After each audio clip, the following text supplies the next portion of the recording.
David Grush has been back in the news recently for two different reasons. This is actually pretty interesting, both on very different wavelengths when it comes to how he is being portrayed in the media. David Grush was recently interviewed on the Megyn Kelly show about his thoughts on the Age of Disclosure documentary that recently released, a documentary that he was glaringly missing from, which I'm sure we will touch on as well. But yeah, he had some things to say about the documentary, how it ties to the claims that he has brought forward in the past few years and in front of Congress, and behind closed door meetings as well. I'm going to try to play this video. It's a brief clip from it, from the Megyn Kelly thing. You guys let me know if it's working or not. My connection hasn't been incredible, but let me try to play this Megyn Kelly clip. And if it doesn't work, someone let me know in the chat or the private chat. But let's try to watch this short clip here.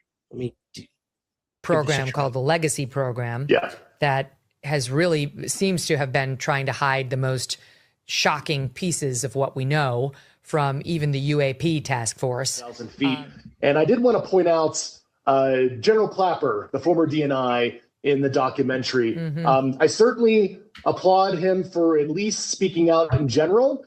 He goes on, I believe, I've only seen clips of Age of Disclosure, not the whole thing, where there was a program when he was the director of national intelligence where they were tracking these vehicles over Area 51, of course, the famed classified test location.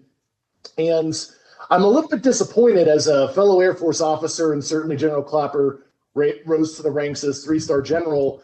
That's all he said in the documentary, that was a program he was aware of.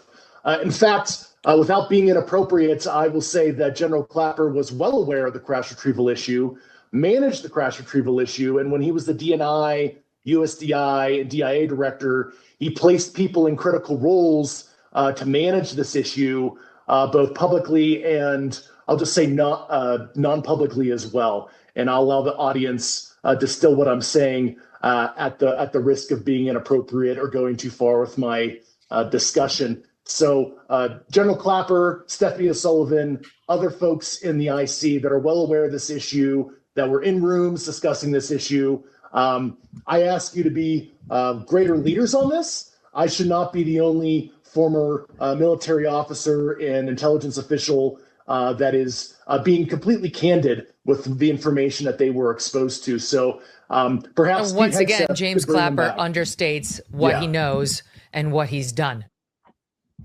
Okay, so let's briefly go over who Clapper is. He was the director of national intelligence from 2010 to 2017 under President Obama.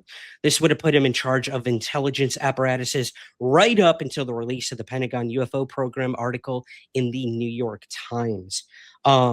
So yeah, this is pretty interesting. Naming names, finally, of who could possibly have been managing the UAP legacy programs.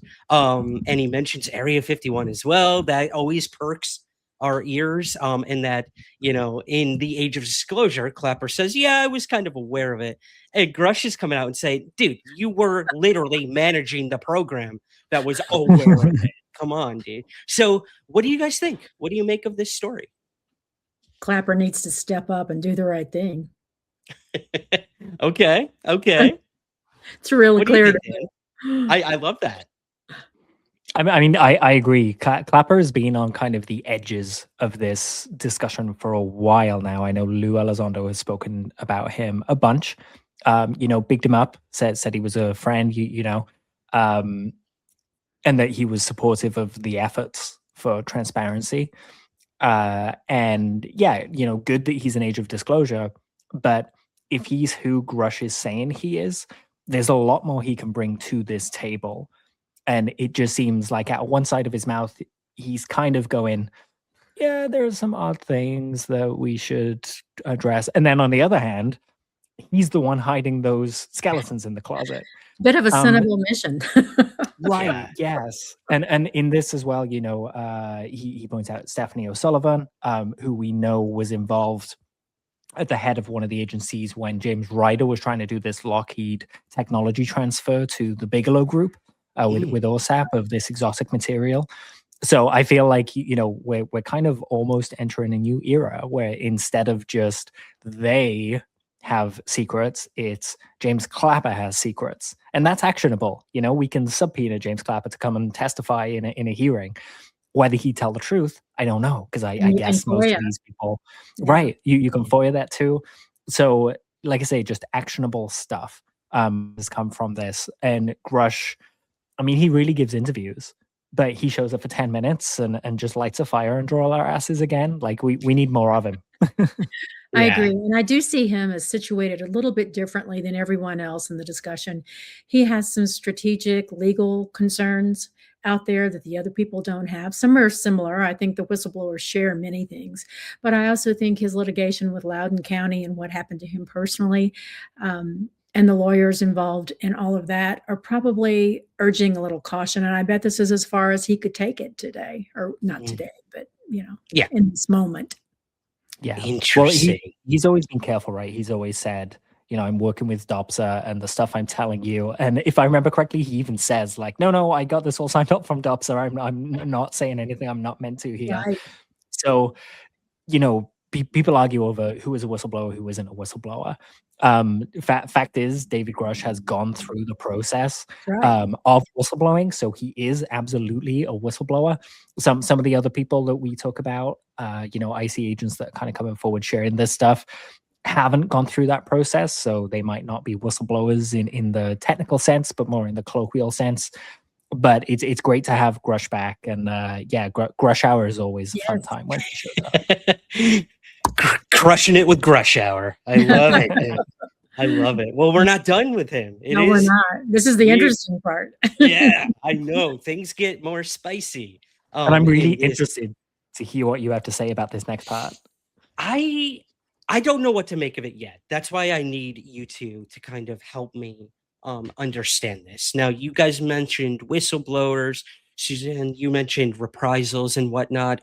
You are personally dealing directly with people like this, if not these people, when it comes to the Disclosure Foundation and the group that you have with other attorneys working with these quote unquote whistleblowers.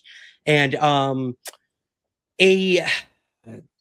something came out over at the Black Vault with John Greenwald, the as Andy at that UFO podcast called him, the CIA king. Little Freudian slip. That was hilarious. I was running at the time, and he called him the CIA king, and I stopped and just started dying laughing. Wow, I love when you guys do those breakdowns. The FOIA king, as it were, he got these documents, which were released to him surprisingly quick compared to how long they usually take to get stuff to John Greenwald. This stuff came within like 6 months, where sometimes it takes like 2 years. And this story we're about to talk to dropped literally the day after the Megyn Kelly interview. So sus to say the least. We love you, John Greenwald. Here. Yeah, I know. Nothing against John Greenwald, but it is interesting that they released these documents to him right on the heels of Grush now going public again with a lot of things. So this next story is titled "The DoD is calling out Grush's claims of whistleblower retaliations." A heavily redacted Department of Defense Inspector General report released on January 7th shows that the U.S. military formally investigated a whistleblower complaint tied to UFO reporting and closed the case in February of 2025. The complaint claimed that a government employee lost his security clearance in retaliation for reporting UAP-related information to the inspectors. Although the person's name is blacked out, the timing and details closely match public whistleblower filings connected to David Grush, though the report itself does not confirm this. Investigators acknowledge the individual made several legally protected disclosures, but concluded those disclosures did not cause the clearance revocation. Instead, the IG said the decision was based on a pattern of, quote, workplace misconduct and was not retaliation, and ruled the complaint unproven. Last little chunk here. The report also offers a rare behind the scenes look at how confusing and sensitive these cases can actually be. Internal messages show officials questioning what actually counted as whistleblowing and worrying about how the situation might look publicly while the case was still unfolding. Even so, the employee later won an appeal and had his top secret clearance restored in early 2023 after presenting mitigating information separate from the whistleblower issue. Large portions of the report remain hidden, including 44 pages blacked out completely. Shout out Stanton T. Friedman. Making independent verification very difficult. Still, the release is significant because it provides one of the clearest official records to date on how UAP-related whistleblower claims are handled and how high the bar is for proving retaliation. Whew. So I just spewed a lot there, guys, but break this down for me. Like, what do you make of this? Is this just another attack on David Grush, or what is going on here? Suzanne, as an attorney, you're working with people like this. What is going on here? What do you make of this? Go straight to the bottom line. Were the privileges that were stripped of him restored or not? And they were. And so I think you can chase the rabbits through the burrows as much as we want to. Bottom line is they were forced to make things right somewhere in some appellate process, and they did. And I think, I know the crowd's tired of hearing me say this, and I'm truly not a conspiracy theorist. However, I think for a significant period of time, we have been in a fairly powerful disinformation bubble. And I see this as one more piece of that bubble. No way. I mean, I know people whose FOIAs have been out there almost 3 years, unresponded to at all. And in, I think it was 7 months, and at the very same time the Megyn Kelly interview is coming out with Mr. Grush, this highly redacted document just shows up for Greenwald, who has an enormous audience. So I am, John's a bright guy. He has considered whether or not he is being used in that process for disinformation. But if by chance not, although I suspect, yes, he needs to. Interesting. Okay. Dan, what do you make of this? That was really interesting. Thank you, Susan. It's great to hear from someone with the expertise to address this, because at the end of the day, I'm just a dude with a podcast, right? But it's surprising how much it aligns with what you said, though, because, when they said, oh, yeah, we kind of, it was an administration issue as to why it was revoked of the clearance. That just sounds like companies going, blue sky thinking, think outside the box, all those like little buzzwords that get people to back off. And when they say it was removed for, they say misconduct, that's kind of, the DOD likes weasel language, right? If you ask them if they have evidence of UAP, they'll say we have no evidence of ET. And it's like, that's not what I asked. And here they're saying Grush has a pattern of misconduct. And it's like, well, is that pattern of misconduct going on interviews and talking about UAP stuff? Like, do you not want him doing that? Is that what you're talking about? Could well be. They're not elaborating. 44 pages are hidden from us. If they're confident in their decision to revoke that clearance, show us the 44 pages and stop treating us like children. And like Suzanne said, his privileges were restored the second that it actually got into the system and he did things the right way. I think that speaks volumes. The FOIA, the timing's just weird, just days after it. And this isn't the first time this kind of stuff has happened. That Wall Street Journal piece came out right as something else came out. And there seems to be these games being played in front of us. Greenwald, I mean, he's great at FOIA. For me, analysis-wise, he's lacking. He editorializes where you should be speaking about the data in the actual documents. And yeah, I think he needs to realize that he's being used as a mouthpiece by the DOD. And if he wants to challenge that, then he needs to present both sides of these stories instead of just presenting the side that he's more biased towards, you know? So put it out, you know, talk about the clearances being revoked and why, but also emphasize that these were returned and he was found to do nothing wrong. So why are people like Green Street talking about, you know, they were revoked, so he's speaking nonsense, while they were given back, so he's not speaking nonsense? You know, like this is the disingenuous part of the discussion that's really frustrating on X and, you know, all these groups and things like that, where it's just like, just look at both sides. You know, if we look at the answer and it turns out there's nothing there, great, we can focus on other cases. I don't care, you know? Yeah. I mean, the fact that we're even having this conversation about Grush, I think underscores the severity of coming forward and Right. what will happen to you if you come forward. You know, I think all of us want to like just hold Dylan Borland close and like pet Right. this guy because like you could tell how scared he was when he came forward at that last congressional hearing. He was the highlight of that thing, no matter what anyone thinks. I do believe he brought forward the most pertinent information to now go after when it comes to this, and congressional members can go after when it comes to the cover up and everything in between. And you know, George Knapp was great. We're going to be talking about Knapp, the Napster, in just a little bit as well. But yeah. I think again, these Wall Street Journal articles, when Arrow comes out with a horrible video, they always drop these things at the times when people like Grush or Borland or Matthews or Elizondo are bringing something to the table once again to show the cover up. So yeah, it is a game. It's a game between these, you know, maybe concerted efforts by whistleblowers or rogue efforts and the DOD, in my personal opinion. So I don't know. Everyone's agendas are different. Every motive is different. Every congressional member has a reason why they're getting involved with this topic. Every whistleblower has a reason why they're coming forward. It's dizzying, but you know, we try to make sense of it here. But this story, a story like this, only makes things more difficult to try to understand or unweave any of this. I would make this observation as a piece of hope for our listeners to hang on to. I think, look at the size of the rocks that they're able to throw now. They're little. They're little bitty pebbles compared to what got thrown initially. We're stripping clearance, we're blah, blah, blah, you know, all the stuff going on, fussing with him in the whistleblowing process.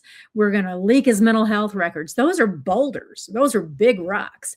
And now they're just popping little pebbles. So I think they're out of ammo. I don't know how else to say it. I think we're watching sort of the drags of what's left. Yeah. Hey, guys. Yo, David Grush had a parking violation in 1992. He believes everything you don't. Get him. Yeah. Like he forgot to feed his dog that one night. Do you remember that guy? Oh man. Yeah, exactly. Yeah. That's a really good point. Really good point. I've been rewatching the X-Files, and as you know, I found the first time I finished it, the plot is really convoluted, right?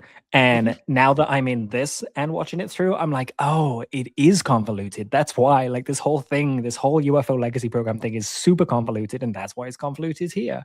Yeah. Because essentially, even at the most basic, you know, if we look at it and we kind of go, okay, so we have Black Team, they're the guys that got this stuff and they're hiding it. Then we have Blue Team, they're the guys that, you know, are just working in the government and they're doing their job. At some point, Blue Team gets a sniff of Black Team, so they want to try and pull stuff out. There are going to be people from Blue Team going into Black Team and working for them and trying to do it from the inside out. But whilst that's happening, we're going to have people from Black Team going into the Blue Team to try and muddy the waters and change their minds of releasing this stuff.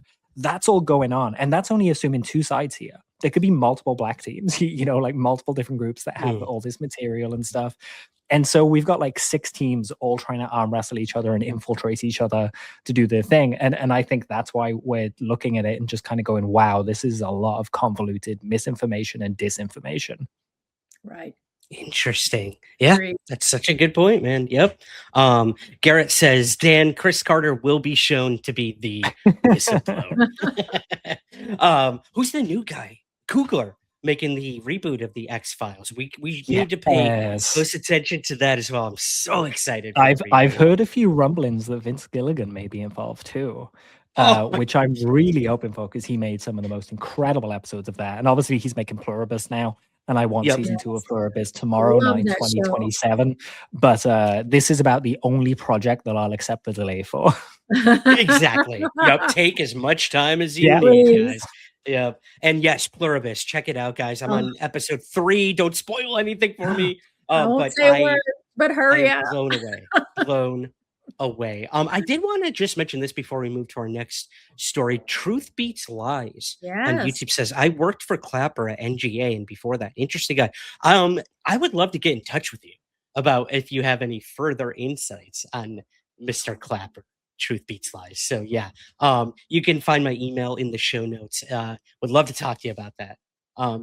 Garrett says, if Purity Control comes out in the FOIA. Oh God, Purity Control is from the X-Files, guys. I love that scene. So there was a scene, it's the end of series 1, and I know this not because I'm a massive nerd, but because I've just watched it, where Scully goes into, she's trying to get an alien body to trade for Mulder, who's been taken captive by the Syndicate, the Legacy program.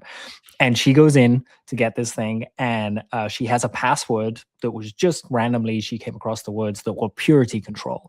And it turns out it's a project code name for the extraterrestrial biological entity that is kept on ice. But to get in there, she doesn't go to some sexy military installation with amped up security and stuff. She goes to a nondescript building that doesn't look like anything that anyone would be interested in, and it wouldn't hold anything that would be interested in, minus, just random office paperwork. And then there's a guy at the front desk that asks the password and checks her in. And I was watching it, and I'm like, well, he doesn't know what's in that room. He's just doing his job, right? He's been sent there. And so you've got all these little people that are participating in this long-running kind of cover-up that don't even know they're doing it. And I think we forget that, we forget that. We think that everyone that touches this has to be malicious and trying to take over the world. And it's like, no, like they can just be doing their jobs. Yeah, and compartmentalization works. Mm-hmm. Yep.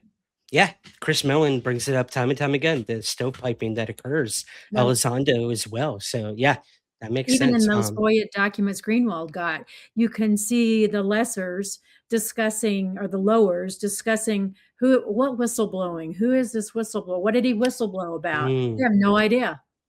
No idea. Right. You get in the guts of that FOIA. Mm-hmm. Grush brought that up too, I think, with the CIA people involved. That the lowers don't know what's going on. It's the high. Yeah, he did. Yeah. There's a pattern here, guys. There's a pattern. Yes. Right. For sure.